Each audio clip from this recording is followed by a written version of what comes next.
So Amit Shah ಅವ್ರ ಜೊತೆಗೆ ವೇದಿಕೆ ಹಂಚಿಕೊಂಡಿದ್ದ ಮಾತ್ರಕ್ಕೆ ಡಿ ಕೆ ಶಿವಕುಮಾರ್ ಮೇಲೆ ಮುಗಿಬಿದ್ರು. ಅದಕ್ಕೆ ಡಿ ಕೆ ಶಿವಕುಮಾರ್ ನನ್ನ ನಂಬಿಕೆ ರೀ, ನನ್ನ ನಿಲುವು ಪ್ರಶ್ನೆ ಮಾಡೋಕ್ಕಾಗೋದಿಲ್ಲ ಅಂತ ಅವ್ರು ಟಾಂಗ್ ಕೊಟ್ಟಿದ್ದಾರೆ. ಈ ಕಡೆಗೆ ವಿಜೇಂದ್ರ ಅವರು ಕೂಡ ಬಿಜೆಪಿ ಸೇರ್ಪಡೆಯಲ್ಲ, ಅದೆಲ್ಲ ಏನಿಲ್ಲ ಅಂತ ಅವರು ಅಂದಿದ್ದಾರೆ. ಸಚಿವ ಜಮೀರ್ ಅವರು ಮಾತ್ರ ಡಿ ಕೆ ಶಿವಕುಮಾರ್ ರಕ್ತದಲ್ಲಿನೇ ಕಾಂಗ್ರೆಸ್ ಇದೆ, ಕ್ರಾಂತಿಗಿಂತಿ ಬಿಜೆಪಿ ಅವರು ಹಗಲುಗನಸುತ್ತೆಲ್ಲ ಅವ್ರು ಮಾತಾಡಿದ್ದಾರೆ. ರಾಮುಲು ಅವರು ಒಂದು ಭವಿಷ್ಯ ನೋಡಿದ್ದಾರೆ, ಏನು ಕೇಳಿಸ್ಕೊಳ್ಳಿ. ಸಿದ್ದರಾಮಯ್ಯನವರು ರಾಜೀನಾಮೆ ಕೊಡಬೇಕು, ತಾವು ಮುಖ್ಯಮಂತ್ರಿ ಆಗಬೇಕು ಅಂತೇಳಿ ಅನೇಕರು ಇವತ್ತು ಕಾಯ್ತಾ ಇದ್ದಾರೆ. ನಾನು ಅವತ್ತು ಕೂಡ ಹೇಳಿದ್ದೇನೆ, ರಾಜ್ಯದಲ್ಲಿ ಕ್ಷಿಪ್ರ ರಾಜಕೀಯ ಬೆಳವಣಿಗೆಗಳು ಆಗೋದಿದೆ. ಡಿ ಕೆ ಶಿವಕುಮಾರ್ ಅವರು ಸಹ ಕುಂಭಮೇಳಕ್ಕೆ ಹೋಗಿ ಬಂದಿದ್ದಾರೆ ಕುಟುಂಬ ಸಮೇತ. ಆದ್ರೆ ಭಾರತೀಯ ಜನತಾ ಪಾರ್ಟಿಗೂ ಆ ಬೆಳವಣಿಗೆ ಯಾವುದೇ ಒಂದು ಸಂಬಂಧ ಇಲ್ಲ. ಮತ್ತೇನೋ ಬಹಳ ಧ್ರುವೀಕರಣ ಆಗ್ತಾ ಇದೆ, ಏನೋ ಡಿ ಕೆ ಶಿವಕುಮಾರ್ ಬಿಜೆಪಿಗೆ ಬಂದ್ಬಿಡ್ತಾರೆ, ಈ ರೀತಿ ಗುಸುಗುಸು ಶುರುವಾಗಿದೆ. ಅದು ಯಾವುದರಲ್ಲೂ ಕೂಡ ಅರ್ಥ ಇಲ್ಲ. ಡಿ ಕೆ ಶಿವಕುಮಾರ್ ಬ್ಲಡ್ಡಲ್ಲೇ ಕಾಂಗ್ರೆಸ್, ಆ ಪ್ರಶ್ನೆನೇ ಉದ್ಭವ ಆಗಲ್ಲ. ಈಸ್ ಎ ಪಕ್ಕಾ ಕಾಂಗ್ರೆಸ್ ಮ್ಯಾನ್. ಬಿಜೆಪಿಯವರಿಗೆಲ್ಲ ರಾತ್ರಿ ಕನಸು ನೋಡೋದು, ಹಗಲು ಕನಸು ನೋಡ್ತಾವ್ರೆ. ಯಾವ ಕಾರಣ ರಾಜಕಾರಣದಲ್ಲಿ ಯಾವುದು ಕೂಡ ನಿಂತು ನೀರೇನಲ್ಲ, ಒಂದ್ ರೀತಿ ಕ್ಷಿಪಣಿ ಆದಂತ ಬದಲಾವಣೆಗಳು ನಾವೆಲ್ಲರೂ ಕೂಡ ನೋಡ್ತಾ ಇದ್ದೀವಿ. ನಾವು ಕರ್ನಾಟಕ ರಾಜ್ಯದಲ್ಲಿ ಕೂಡ ಅನೇಕ ಮಂದಿ ದಿಗ್ಗಜರನ್ನ ಅದಕ್ಕೆ ರಾಮುಲು ಭವಿಷ್ಯ ಏನು? ಕ್ಷಿಪ್ರ ಬದಲಾವಣೆ. ಇನ್ನೊಬ್ಬರದ್ದು ಇರಲಿ, ಫಸ್ಟ್ ನಿಮ್ಮ ಭವಿಷ್ಯ ಹೇಳ್ರಿ. ಕಡೆ ಅವ್ರ ಭವಿಷ್ಯ ಆಮೇಲೆ ನೋಡ್ಕೊಂಡ್ ಬರ್ತೀವಿ ನಾವು. MLA ಇಲ್ಲ, MP ನಿಮ್ಮ ಭವಿಷ್ಯ ಹೇಳಿ ಏನು ಅಂತ. ಇನ್ನು ಅವರು ಬ್ಲಡ್ಡಲ್ಲೇ ಇದೆ. ಜಮೀರು ಯಾವ group? Congress group. Congress group ಬ್ಲಡ್ಡಲ್ಲೇ ಇತ್ತು ಕುಮಾರಣ್ಣ. ಏನು ಬಸ್ಸಲ್ಲಿ ಸ್ಟೈರಿಂಗ್ ತಿರುಗಿಸೋವಾಗ ಅವತ್ತು ನೋಡಬೇಕಿತ್ತು. ಅಬ್ಬಬ್ಬ, ಜಾಗ ಕೊಟ್ಟಿದ್ರೆ ಹಂಗೆ ಹಿಮಾಲಯ ಪರ್ವತನೇ ಹಚ್ಕೊಂಡು ಕೆಳಗೆ ಬಂದ್ಬಿಡೋರು ಟಕಾರ ಅಂತ. ಬ್ಲಡ್ಡಲ್ಲೇ ಇತ್ತು, ಬ್ಲಡ್ಡಲ್ಲೇ ಇತ್ತು. ಆಮೇಲೆ ಬ್ಲಡ್ ಗ್ರೂಪ್ ಎಲ್ಲ ಬಿಟ್ಬಿಡಿ ನಮ್ಮ ಹತ್ರ. ಬಟ್ ಡಿ ಕೆ ವಿಚಾರದಲ್ಲಿ ನನಗೆ ನಂಗೆ ಅನ್ನಿಸ್ತಿಲ್ಲ. ನಾನು ನಿನ್ನೂ ಹೇಳಿದೆ, ಇವತ್ತು ಹೇಳ್ತೀನಿ. ಅನ್ಲೆಸ್ ಕಾಂಗ್ರೆಸ್ ತಾನೇ ತನ್ನ ಮೂರ್ಖತನದ ಪರಮಾವಧಿಯಲ್ಲಿ ತನ್ನ ನಾಯಕರನ್ನು ಕಳೆದುಕೊಳ್ಳುವ ರೋಗದ ಮುಂದುವರಿದ ಭಾಗವಾಗಿ ತನ್ನ ಕಾಲ ಮೇಲೋ ತಲೆ ಮೇಲೋ ತಾನೇ ಬಂಡೆ ಹಾಕೋಬೇಕು, ಅದೇ ಬಂಡೆ ಹಾಕೋಬೇಕು ಅಂತಿದ್ರೆ ಅದು ಅವ್ರಿಗೆ ಬಿಟ್ಟಿದ್ದು, ನಂಗೆ ಗೊತ್ತಿಲ್ಲ. On his own D K ನನ್ನ ಲೆಕ್ಕಾಚಾರದಲ್ಲಿ mentally fixed to Congress party. ಒಂದು ವೇಳೆ ಡಿ ಕೆ ಶಿವಕುಮಾರ್ಗೆ ನನ್ನ ಪಕ್ಷ ಬದಲಾವಣೆಯ ಅವಶ್ಯಕತೆ ಬೇಕಾ ಅನ್ನೋ ಚಿಂತೆ ಬರೋದೇ ಆಗಿದ್ದರೆ ಅವತ್ತಿದ್ದಂತಹ ಒತ್ತಡ ಮತ್ತು ಅವತ್ತು ಬಂದ ಕೆಲ ದೂರವಾಣಿ ಕರೆಗಳು ಮತ್ತು ಕೆಲವು ಹಿತೈಷಿಗಳೆಂದುಕೊಂಡವರು ಹೋಗಿ ಕೊಟ್ಟ ಅಡ್ವೈಸ್ಗಳು ಎಲ್ಲವೂ ರೈಡ್ ಟೈಮಲ್ಲಾದಾಗಲೇ ಇದಾಗಬೇಕಾಗಿತ್ತು. ಇಷ್ಟು ತಡವಾಗಬೇಕಿರಲಿಲ್ಲ. ಇಲ್ಲ, ಆಗಲೇ ಅದಾಗಲಿಲ್ಲ ಅಂತಂದರೆ ಈಗ ಆಗ್ಲಿಕ್ಕಿಲ್ಲ. ಅದು ಆಗಾಗಬೇಕಾಗಿತ್ತು. ಅದು ಬಟ್ ಬೇರೆ ಏನೋ ಮೆಸೇಜ್ ಇತ್ತು ಅಲ್ಲ, ಆಗ ಅದಕ್ಕೆ ಬೇಕಾದ ಕೆಲವು ಪೂರಕ ಪ್ರಕ್ರಿಯೆಗಳು ನಡೀತದು. ಹಾಗಾಗಿ ಅದಾಗಲೇ ಆಗಲಿಲ್ಲ ಅನ್ನೋದು ನನಗೆ ಅರಿವಿರೋವಾಗ ಈಗ ಆಗತ್ತೆ ಅಂತ ನನಗೆ ಅನ್ಸಲ್ಲ. ಬಟ್ ಸದ್ಯಕ್ಕೆ ಹೈಕಮಾಂಡಿಗೆ ಬೇರೆ ಏನೋ ಮೆಸೇಜ್ ಕೊಡುವಂತ ಪ್ರಯತ್ನ ಮಾಡ್ತಾ ಇದ್ದಾರೆ. ನನಗೆ ಇಲ್ಲ, ನೀವೆಲ್ಲ ಓವರ್ ರೀಡ್ ಮಾಡ್ತಾ ಇದ್ದೀರಿ.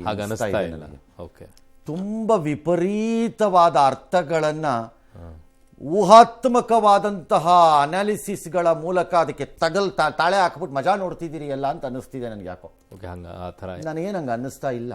ಜಸ್ಟ್ ಈಸ್ ಡೂಯಿಂಗ್, ಅವರು ನಂಬಿಕೆಯನ್ನು ಪಾಲನೆ ಮಾಡ್ಕೊಂಡು ಹೋಗ್ತಿದ್ದಾರೆ. ನಂಬಿಕೆ ಪಾಲನೆ ಅಂತಾನು ನಾನು ಹೇಳ್ತಿಲ್ಲ, ಆ ಸಂದರ್ಭಕ್ಕೆ ತಕ್ಕಂತೆ ಅಲ್ಲಿ ಹೋಗಬೇಕು ಅಂತ ಹೇಳ್ತಾರೆ. ಡಿ ಕೆಗೆ ಅದೊಂದು ಪ್ರಾಬ್ಲಮ್ ಇದೆ. ಅವ್ರು ಯಾರೋ ಒಬ್ಬ ಬಂದ್ರೆ ಉಯ್ ಅಂತ ಹೋಗ್ಬಿಡ್ತಾರೆ ಆ ಕಡೆಗೆ. ಗೊತ್ತೇ ಆಗಲ್ಲ. ರೈಟ್ ಸೈಡಲ್ಲಿ 16 ವರ್ಷದ ಗೆಳೆಯ ನಿಂತಿದ್ರು ಅವ್ನು ನೋಡೇ ಇರಲ್ಲ. ಪಾರ್ಟಿ ಇರ್ತಾರೆ ಬಿರ್ಗಳಿತಾರೆ ಈ ಕಡೆಗೆ ಎಲ್ಲಿಗೋ. ಆಮೇಲೆ ಈ ಕಡೆಗೆ ಬಿರ್ಗಳಿ ಹೋಗತ್ತದು. ನನ್ಗೆ ಅದು ನೇಚರ್. ಅದು somebody would have advised him, ಹೋಗಿ ಬರೋಣ ಅಣ್ಣ ಅಂತಿರ್ತಾನೆ. ನಡಿಯ ಬಿಡೋಗಿರ್ತಾರೆ, ಅಷ್ಟೇ ಇದೆ, ಬೇರೆ ಏನು ಯೋಚನೆ ಅದು ಅಷ್ಟೇ ಅಂತ ನನ್ನ ಅಭಿಪ್ರಾಯ.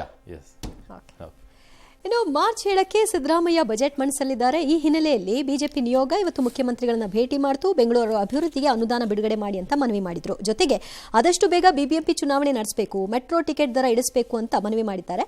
ಬಿಜೆಪಿ ನಿಯೋಗದ ಭೇಟಿಗೆ ಡಿಸಿಎಂ ವ್ಯಂಗ್ಯವಾಡಿದ್ದಾರೆ. ಸುರಂಗ ಮಾರ್ಗಕ್ಕೆ ವಿರೋಧಿಸ್ತಾ ಇರುವ ಬಿಜೆಪಿಗೆ ಸಚಿವ ಜಾರ್ಜ್ ತಿರುಗೇಟು ಕೊಟ್ಟಿದ್ದಾರೆ. 2 ವರ್ಷದಿಂದ ಇದು ಯಾವುದೇ ರೀತಿ ಅನುದಾನ ಬೆಂಗಳೂರು ಮಹಾನಗರಕ್ಕೆ ಸಿಗ್ತಾ ಇಲ್ಲ. ಹಾಗಾಗಿ ಬಜೆಟ್ನಲ್ಲಿ ಬೆಂಗಳೂರು ಮಹಾನಗರಕ್ಕೆ ಒಂದು 6,000-8,000 ಕೋಟಿ ಕೊಡಬೇಕು. ಬೆಂಗಳೂರಿನ ಜನ ಶಾಪ ಆಗ್ತಾ ಇದ್ದಾರೆ. ಜನ ಬೆಲೆ ಏರಿಕೆಯನ್ನ ತಡ್ಕೊಳಕ್ಕಾಗದ ಪರಿಸ್ಥಿತಿಯಲ್ಲಿ ಅಭಿವೃದ್ಧಿನೂ ಕೂಡ ಕುಂಠಿತ ಆಗಿರುವಂತದ್ದು ಈ ವಿಧಿ ಇಲ್ಲದೆ. ಈಗ ಅವರಿಗೆ ಬೆಂಗಳೂರು ನೆನಪು ಬರ್ತಾ ಇದೆ. ಬಹಳ ಸಂತೋಷ. ಬೇಡಿಕೆ ಮಾಡೋದು ಅವ್ರ ಡ್ಯೂಟಿ. ಎಲ್ಲರನ್ನೂ ವಿಶ್ವಾಸ ಇಟ್ಕೊಂಡು ಚರ್ಚೆ ಮಾಡ್ತಾ ಇದೀವಿ. ಇವರಿಗೆ ಹೋಟೆಲ್ಸ್ ಇರಬಾರ್ದು, ಟನಲ್ ಇರಬಾರ್ದು. ಕೆಲವರಿಗೆ ಈ ತರ ಅಭ್ಯಾಸ ಆಗ್ಬಿಟ್ಟಿದೆ ಕಾಣ್ತದೆ. ಟ್ರಾಫಿಕ್ ಜಾಮಲ್ಲಿ ಹೋಗ್ಬೇಕಾ? ಆಗಲೇ ನಾವು ಮಾಡಬೇಕಾಗಿತ್ತು. ನಾನು ಮಾಡ್ತಿರೋ ಬಿಡ್ತಿರೋ ಯಾರು ಮಾಡಲ್ಲ, ನೀವು ಯಾರು ಉದ್ಧಾರ ಮಾಡಲ್ಲ. ನಮಗೆ ಬೆಂಗಳೂರು ನಮ್ಮ ಪ್ರಾಣ ತಿನ್ನೋದಕ್ಕೆ ಎಕ್ಸ್ಪರ್ಟ್ಗಳು ನೀವೆಲ್ಲ. ಬಟ್ ಒಂದು ಪ್ರಯತ್ನ ಅಂತೂ ನಡಿಬೇಕಲ್ಲ ಸರ್, ಯಾವ್ದಾದ್ರು ಒಂದು ಮಾಡ್ತೀವಿ ಪುರುಸೊತ್ತಾದಾಗ. ಏನು ಬಿ ಜೆ ಪಿ ಏನು ಮಾಡಿದ್ರಿ? ನನಗೆ ಮೊನ್ನೆಯಿಂದನೂ ಕೇಳ್ತಾ ಇದ್ದೀನಪ್ಪ, ನೀವು ಇದ್ದಿದ್ದು 3 ವರ್ಷದಲ್ಲಿ ಅದೇನೇನು ಮಾಡಿದ್ರಿ ತಗೊಂಬನಿ ಇಲ್ಲಿ ನೋಡೋಣ ಅಂತ. ಇರೋ ರೋಡು ಕರೆಕ್ಟಾಗಿ ಬರೀ ಬುಡ ಬಿಟ್ಕೊಂಡು ಓಡಾಡ್ತಿದ್ದೀರಿ. BBMP ಚುನಾವಣೆ ಆದಷ್ಟು ಬೇಗ ಮಾಡಿ. ಯಾಕಪ್ಪ ನಿಲ್ಲಿಸಿದ್ದು? ಯಾರಪ್ಪ ನಿಲ್ಲಿಸಿದ್ದು BBMP ಚುನಾವಣೆನ? ಸನ್ಮಾನ್ಯ ಅಶೋಕ್ ಸಾಹೇಬ್ರೆ, ಯಾರದ್ರಿ ನೇತೃತ್ವ ಅದರದ್ದು? ಬೇಕಾ? ಯಾರೀ ಲಾಯರ್ ಅಪಾಯಿಂಟ್ ಮಾಡಿದ್ದು? ಯಾರೀ ಸುಪ್ರೀಂ ಕೋರ್ಟ್ಗೆ ಹೋಗಿದ್ದಿದ್ದು? ಯಾರೀ ಡಾಕ್ಯುಮೆಂಟನ್ನು ರಾಂಗ್ ಮಾಡಿಸಿ ಇಡಿಸ್ಬಿಟ್ಟು ಬೇಕು ಅಂತ ಕೋರ್ಟಿಂದ ಸ್ಟೇ ಪರಾಗಿ ಮಾಡಿದ್ದಿದ್ದು? ಯಾರೀ ಹೊಸ ಕಮಿಷನ್ ಮಾಡಿದ್ದಿದ್ದು 400-300 ಮಾಡೋಣ ಸೀಟನ್ನ ಅಂತ? ಬೇಕೇನ್ರಿ? ಈಗ ಬಂದು ಆದಷ್ಟು ಬೇಗ ಚುನಾವಣೆ ಮಾಡಬೇಕು. ನೀವು ಕತೆ ಕಾಯ್ತಾ ಇದ್ರಾ? 3 ವರ್ಷ ಅವಕಾಶ ಇದ್ದಾರೆ. ಎಸ್.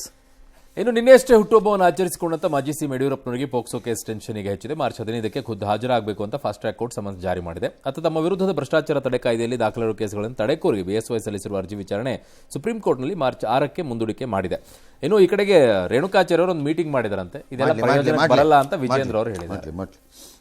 ಕಾಂಗ್ರೆಸ್ನಲ್ಲಿ ಅಧಿಕಾರಕ್ಕೋಸ್ಕರ ಬಣಗಳು ಅಥವಾ ಜಗಳ, ಇಲ್ಲಿ ಏನು ಇಲ್ಲದೇ ಜಗಳ ಬರೆದಾಡ್ಕತ್ತಾರೆ ಬಿಜೆಪಿಯವನವರು. ಆ MLAಗಳಿದಾರಲ್ಲ, ಕಾರ್ಪೊರೇಷನ್ ಕೇಳಿದ್ದೀನಿ, MLAಗಳ ಮೇಲೆ ಎಲ್ಲರೂ ಒಂದ್ಸರಿ ಚೆಕ್ ಮಾಡಿಸಿ ಯಾರು ಒಬ್ರು ಬೇಕಾರೆ. ಯಾವ MLAಗೂ ಕಾರ್ಪೊರೇಷನ್ ಬೇಡ, ಬೇಕಾಗಿಲ್ಲ. ಯಾವ MLAಗೂ ಕಾರ್ಪೊರೇಟರ್ ಇರ್ಕೊಡ್ದು.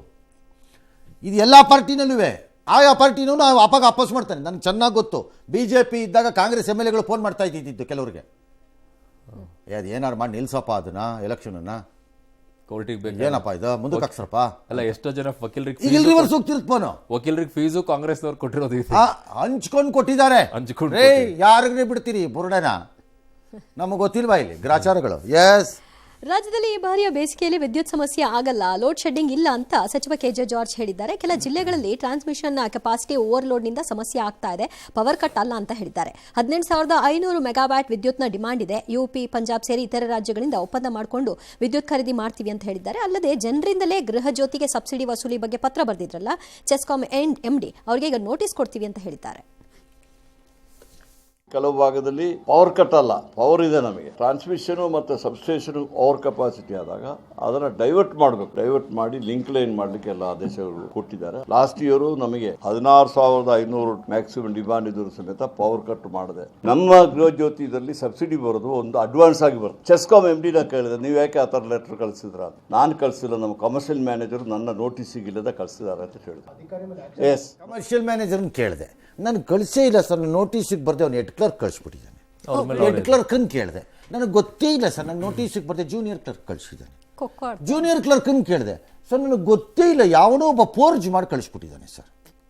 ಒಬ್ಬರ ಮೇಲೆ ಒಬ್ಬರು ಎತ್ತೆ ಹಾಕೊಂಡು ಅಷ್ಟೇ. That CESCOM MD should have been suspended by now ನನ್ನ ಪ್ರಕಾರ, ಆರ್ ಟ್ರಾನ್ಸ್ಫರ್ಡ್. ಎರಡರಲ್ಲೊಂದು ಮಾಡಬೇಕಿತ್ತು ನೀವು. ಜೋಕ್ ರೀತಿಯಲ್ಲಿ ಹೇಳಿ, ಜೋಕ್ ಅದು. ಎರಡನೇದು ಪವರ್ ಕಟ್ ನಾವು ಮಾಡಲ್ಲ, ಪವರ್ ಶಾರ್ಟೇಜ್, ಲೋಡ್ ಶೆಡ್ಡಿಂಗ್ ಮಾಡಲ್ಲ, ಅದು ಸುಳ್ಳದು. ನಮಗೆ ಗೊತ್ತಿದೆ ಯಾರ್ಯಾವ ಹೆಸರಿನಲ್ಲಿ ಏನೇನು ಮಾಡ್ತೀರಿ ಅಂತ. ಅಳಿಯ ಅಲ್ಲ ಮಗಳ ಗಂಡ ಅಂತ ನಮಗೂ ಅರಿವಿದೆ. ಅಲ್ಲೇನೋ ಕಾಮಗಾರಿ ಇದೆ, ಬರಲಿ ಮಾರ್ಚ್ ಏಪ್ರಿಲ್ ಮೇ, ಆಮೇಲೆ ಮಾತಾಡೋಣ.